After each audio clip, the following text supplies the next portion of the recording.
Let's mic CM साहब। नमस्कार, let's mic CM साहब के साथ मैं महेश सिंह। आज सुनिए देश के कुछ खास राज्यों के मुख्यमंत्रियों और पूर्व मुख्यमंत्रियों की एक्टिविटीज़ के बारे में। सबसे पहले हम आज बात करते हैं राजस्थान से। राजस्थान के मुख्यमंत्री भजनलाल शर्मा ने RIC जयपुर में आयोजित आंगनवाड़ी बहनों को DBT राशि हस्तांतरण एवं संवाद कार्यक्रम को संबोधित किया। इस दौरान मुख्यमंत्री ने कहा कि प्रधानमंत्री नरेंद्र मोदी ने बेटी बचाओ बेटी पढ़ाओ योजना की शुरुआत की, जो लिंगानुपात में सुधार की दिशा में एक महत्वपूर्ण पहल साबित हुई है। उन्होंने कहा है कि बेटियों के संरक्षण, शिक्षा और सशक्तिकरण के लिए सरकार लगातार प्रयास कर रही है। मेरी बहनों, मैं आपको याद दिलाना चाहता हूं, जैसे ही वो प्रधानमंत्री बने उन्होंने बेटी बचाओ बेटी पढ़ाओ की योजना प्रारंभ की थी, क्योंकि हमारी महिला और पुरुष के लिंगानुपात में बहुत बड़ी कमी थी। महिलाएं हमारी बहुत कम थी। यह बीड़ा अगर किसी ने उठाया तो माननीय प्रधानमंत्री जी ने उठाया, और आज हम कह सकते हैं कि हमारी बहनों की संख्या लगभग पुरुषों के बराबर पहुंची है। यह माननीय प्रधानमंत्री नरेंद्र मोदी जी का विजन है। एक आप देख सकते हैं, सभी हमारी माता बहनें जुड़ी हैं। बारिश के समय हो या कैसा भी समय हो, ईंधन के लिए कितनी परेशान होती थी, चूल्हा जलाना पड़ता था, लेकिन गैस का सिलेंडर दे करके उज्ज्वला योजना के माध्यम से हमारी माता बहनों को सम्मान देने का काम किया, तो हमारे देश के यशस्वी प्रधानमंत्री नरेंद्र मोदी जी ने किया। उत्तर प्रदेश के पूर्व मुख्यमंत्री अखिलेश यादव ने मीडिया से बातचीत के दौरान वंदे मातरम को लेकर तंज कसते हुए कहा है कि अगर वंदे मातरम की जगह गाना गाना हो तो वह AR रहमान का माँ तुझे सलाम गाएंगे। वहीं उन्होंने दावा किया है कि संसद से पास हुआ वंदे मातरम बिल विपक्ष के कई नेताओं के लिए राजनीतिक मुश्किल करने वाला है। हालांकि मुख्यमंत्री जी जानकार कुछ नहीं है। AR रहमान, एक मिनट, AR रहमान का गाना लगाना, वंदे मातरम, माँ तुझे सलाम, क्या AR रहमान ने नहीं गाया गाना?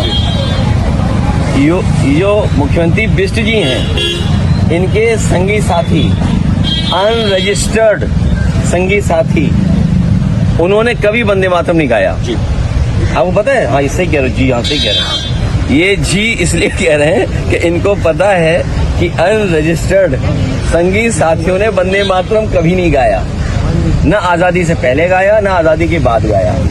तो इन्हें जाकर के अपने अनरजिस्टर्ड संगी साथियों से पूछना चाहिए कि आपने आज़ादी से पहले वंदे मातरम क्यों नहीं गाया, सुजलाम सुफलाम क्यों नहीं कहा, मातरम क्यों नहीं कहा, सस्य श्यामलाभ क्यों नहीं कहा, माँ तुझे सलाम, वंदे मातरम गाइए। मुख्यमंत्री जी कह रहे हैं कि कांग्रेस अध्यक्ष मल्लिकार्जुन खड़गे की रैली के बाद रामलीला मैदान में हुए शुद्धिकरण यज्ञ को लेकर उत्तराखंड के मुख्यमंत्री पुष्कर सिंह धामी ने कांग्रेस पर पलटवार किया है।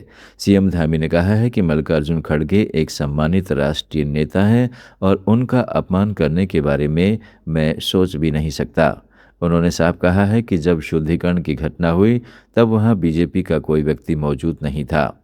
धामी के मुताबिक कुछ संगठनों ने धार्मिक भावनाएं आहत होने का आरोप लगाकर विरोध किया था, लेकिन कांग्रेस ने इस पूरे मामले को जातिवाद से जोड़ दिया। CM धामी ने कांग्रेस पर विक्टिम कार्ड खेलने का भी आरोप लगाया।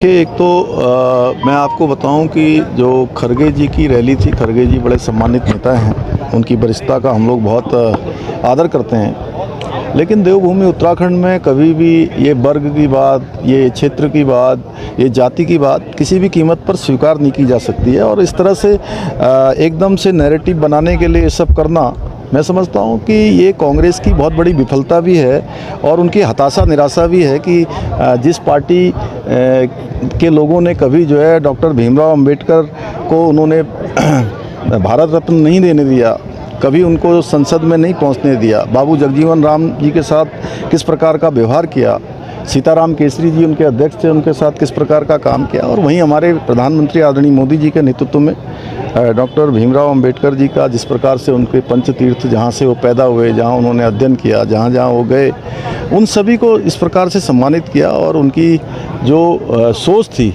उस सोच को अपनी सरकार के कार्यों में सम्मिलित किया, धरातल पर उतारने का काम किया। उत्तराखंड देवभूमि है, इस देवभूमि ने सभी को आत्मसात किया है, सभी को गले लगाया है, सभी को अपनाया है। और खड़गे जी और कांग्रेस का ये कहना, मैं समझता हूँ उनकी हताशा, निराशा और एक दलित एंगल देना बहुत दुर्भाग्यपूर्ण है। जबकि वहाँ पर जो हमने जानकारी करी तो इस प्रकार के धार्मिक उन्माद के नारे लगाए गए। मैंने क्या कहा? धार्मिक उन्माद के नारे लगाए गए और उसके बाद लोगों में स्वतः रिएक्शन हुआ कि उन स्वयंसेवी धार्मिक संगठन आगे आए और उन संगठनों के लोगों ने जाकर वहाँ पर शुद्धिकरण किया।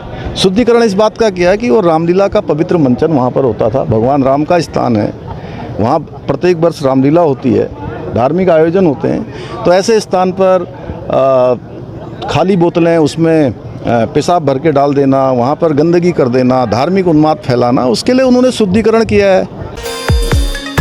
लखनऊ में वीरांगना रानी अवंतीबाई लोधी की 196वीं जयंती के अवसर पर आयोजित श्रद्धांजलि कार्यक्रम में मुख्यमंत्री योगी आदित्यनाथ ने उनकी प्रतिमा पर पुष्पांजलि अर्पित की। इस दौरान सीएम योगी ने कहा है कि वीरांगना रानी अवंतीबाई का आदर्श प्रदेशवासियों के लिए प्रेरणा बने, इसलिए बदायूं में उनके नाम पर पीएसी की नई वाहिनी का गठन किया गया है, जिसका कार्य लगभग पूरा हो चुका है। उत्तर प्रदेश जैसे राज्य में वीरांगना अवंतीबाई लोधी जी का ये आदर्श उत्तर प्रदेश के लिए प्रेरणा बन सके, इसके लिए हमारी सरकार ने उत्तर प्रदेश पीएसी बल में जब 3 नई महिला बटालियन के गठन की कार्रवाई को आगे बढ़ाया,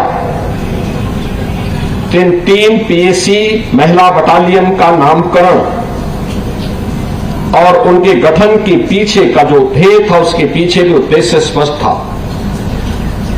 हमने बदायूं में वीरांगना अवंतीबाई लोधी जी के नाम पे पीएसी की नई वाहिनी का गठन किया और वह कार्य हमारा लगभग पूरा हो चुका है।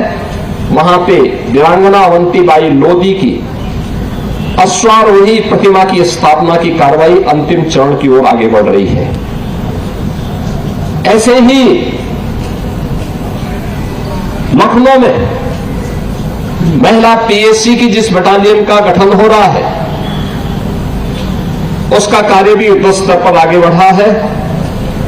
वह वीरांगना ओदा देवी पासी के नाम पर लखनऊ में स्थापित हो रहा है। गोरखपुर में वीरांगना झलकारीबाई कोरी के नाम पर पीएसी की नई बटालियन के कार्य तेजी के साथ आगे बढ़ रहा है। इन दोनों पीएसी की बटालियन में भी इन वीरांगनाओं के अश्वारोही प्रतिमाओं की स्थापना की कार्रवाई आगे बढ़ी है। मध्य प्रदेश के खिलाड़ियों की लगातार शानदार उपलब्धियों पर मुख्यमंत्री डॉक्टर मोहन यादव ने कहा है कि प्रदेश के खिलाड़ी निरंतर नए कीर्तिमान स्थापित कर रहे हैं। उन्होंने कहा कि राज्य सरकार खिलाड़ियों को बेहतर प्रशिक्षण, आधुनिक सुविधाएं और आवश्यक संसाधन उपलब्ध कराने के लिए लगातार प्रयास कर रही है। सरकार का उद्देश्य खिलाड़ियों की प्रतिभा को निखारकर उन्हें राष्ट्रीय और अंतर्राष्ट्रीय स्तर पर बेहतर प्रदर्शन के लिए तैयार करना है। ऐसे ही देश के मुख्यमंत्रियों और पूर्व मुख्यमंत्रियों से जुड़ी हर बड़ी अपडेट के लिए सुनते रहिए लेट्स माइक सीएम साहब। नमस्कार। आप सुन रहे थे let's make more than radio. Follow कीजिए हमें हमारे सोशल मीडिया प्लेटफॉर्म्स पर। It's time for news. It's time for more than radio. Presenting the first radio news app, Let's Mic. Let's Mic, a news-based app on your phone where you get to watch and listen news, talk shows, interviews, radio show podcasts. On Let's Mic, you get all relevant information of TV, print, radio, podcast, and digital. Let's Mic talks about every segment of life.